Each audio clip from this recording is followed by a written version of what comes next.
Well, hello, my lovelies. It's Janet Perez coming to you with the Painted Saguaro, and I have joined with Paint Couture Paints to show you how to use their colors and products in a creation of a really beautiful jewel-toned bombe piece that I picked up for a client of mine for her bedroom. There's actually two of these that I'm going to create the same look on, and it's not an old piece, it's a fairly new piece. And I started off by stripping the top with some clean strip. I just brushed that on with a chip brush because you want to be able to throw that brush away. You can apply it with a rag too, but I like using a chip brush because they're only like 50 cents for the brush and you don't have to worry about anything with it. And I discovered when I started stripping this that outside trim molding is actually resin. So I got the stripper off of that pretty quickly because stripper will actually eat away at the resin and deteriorate it.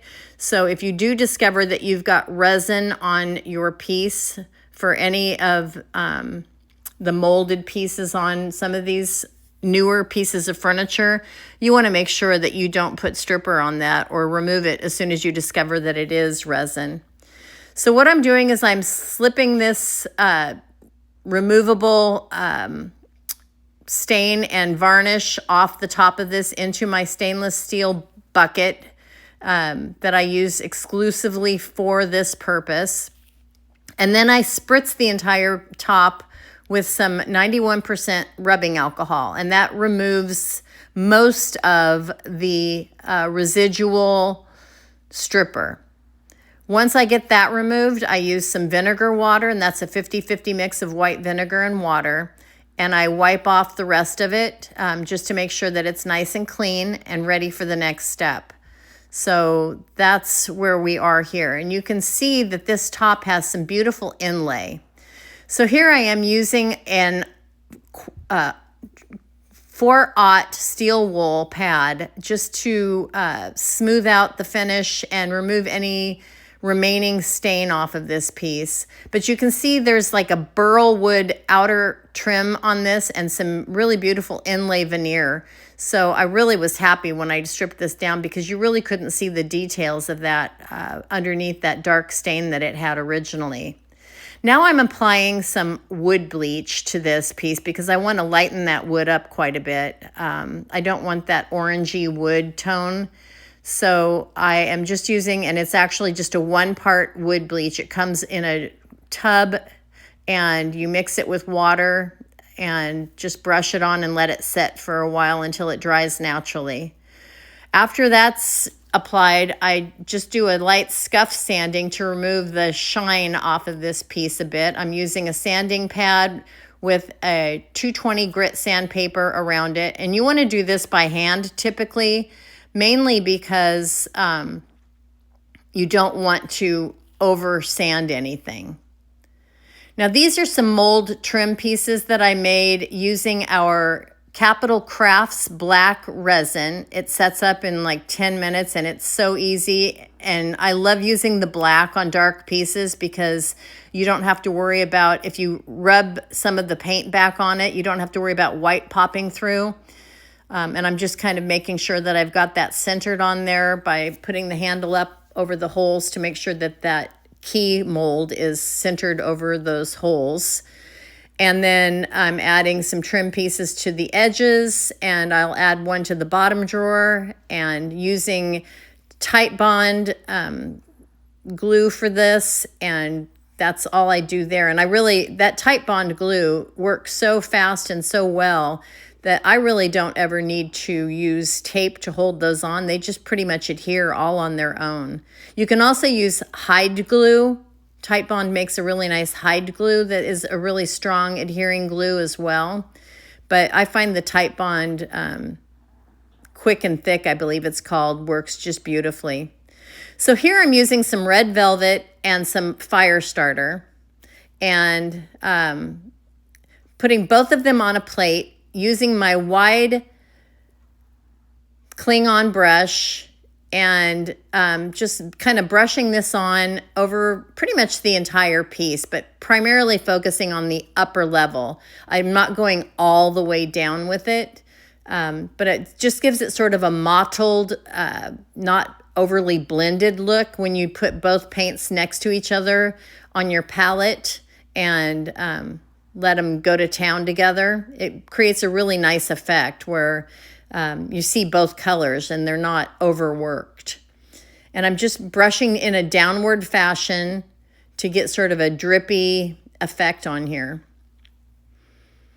Adding a little bit more paint because I got to do those sides, and I'm just doing the exact same thing on the sides. And I've got that resin taped off just so that I don't get any paint on there because I'm going to finish that up later. Once this layer dries, and I've got it, and you don't also have to worry about 100% coverage because there's going to be multiple layers on this. But once this layer dries, I am going to grab some of my Tuscan Sun and add some of that just for some highlight effect. I love Tuscan Sun. It's my favorite yellow in the world. It always adds just a touch of sunshine to every piece that you use it on. And it just brightens it up just a little bit more. So here I'm using Moxie by the Sea and Sea Glass. And I did the same thing with my paints on this where I put them side by side on a plate and am dipping. I'm using a chip brush, not my big wide brush. And I'm dipping it into both colors and just dragging it down over the entire piece. And this is where I want to make sure that I'm getting the paint coverage over the wood that hasn't been covered yet as well.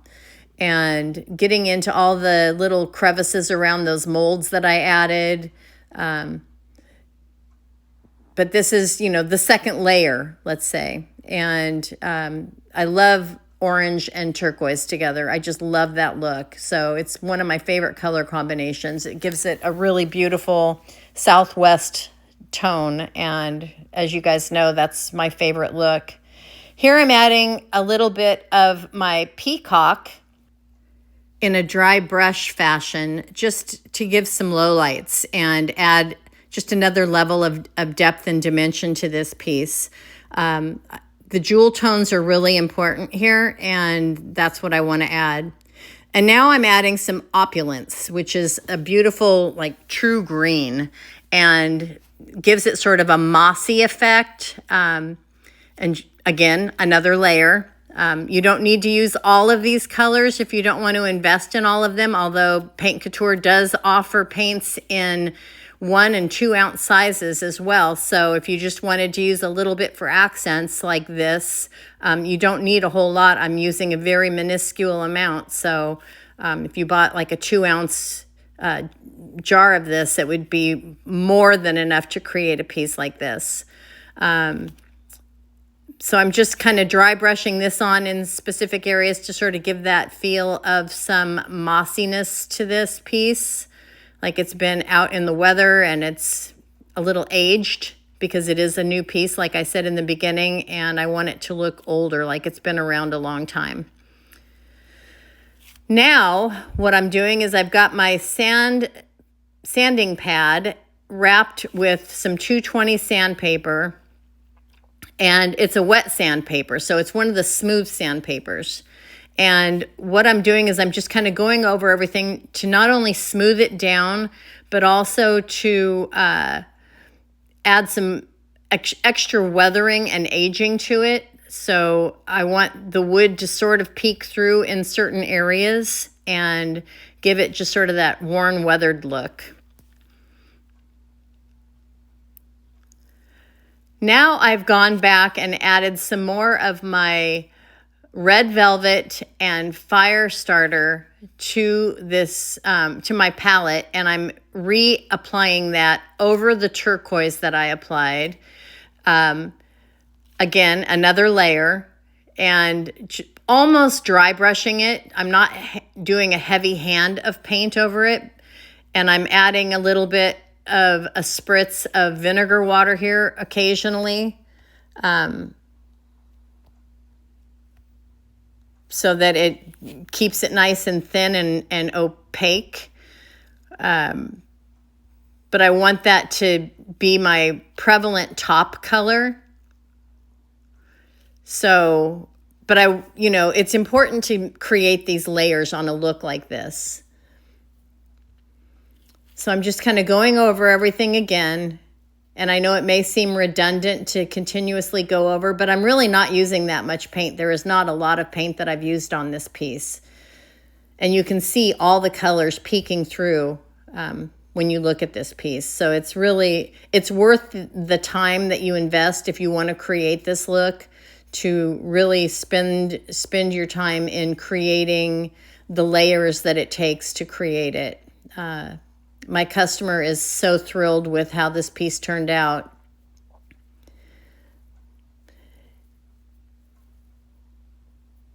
So I'm adding just a little bit of detail into those molds before I go in and add some metallics to them. I'm adding a little green, I'm adding a little peacock, just to give them a little bit of shadow and depth.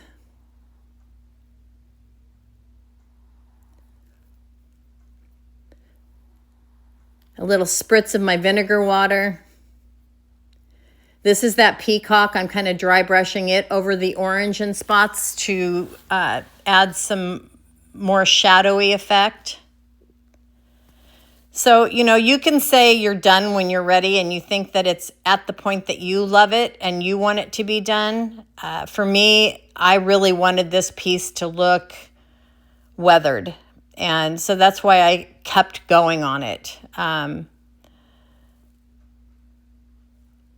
You as the artist, it's completely and entirely up to you when you say it's finished. It's your piece. Create it the way you love it.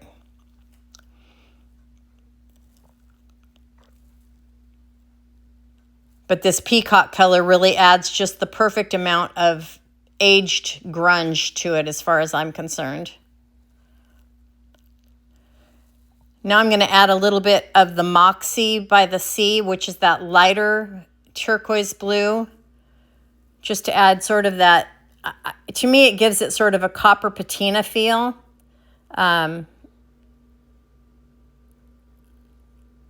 That same look you get when you have an old aged piece of copper. And just sporadically placing it in random areas where I would imagine that it would be naturally. But there's lots and lots of texture on this piece and lots of layers. Dry brushing some of that Moxie by the Sea over the whole piece on the bottom.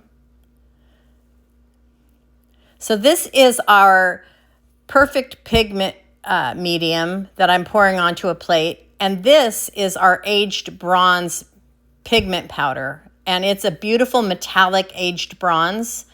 And I'm just mixing it into the Pigment Medium. And then I'm also adding some gold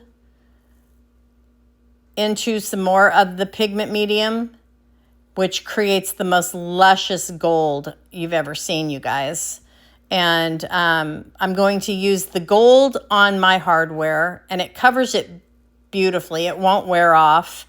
I will top coat this as well with a spray top coat, just to make sure that it's got a good sealant on it, but it is on there and it doesn't scrape off or wear off.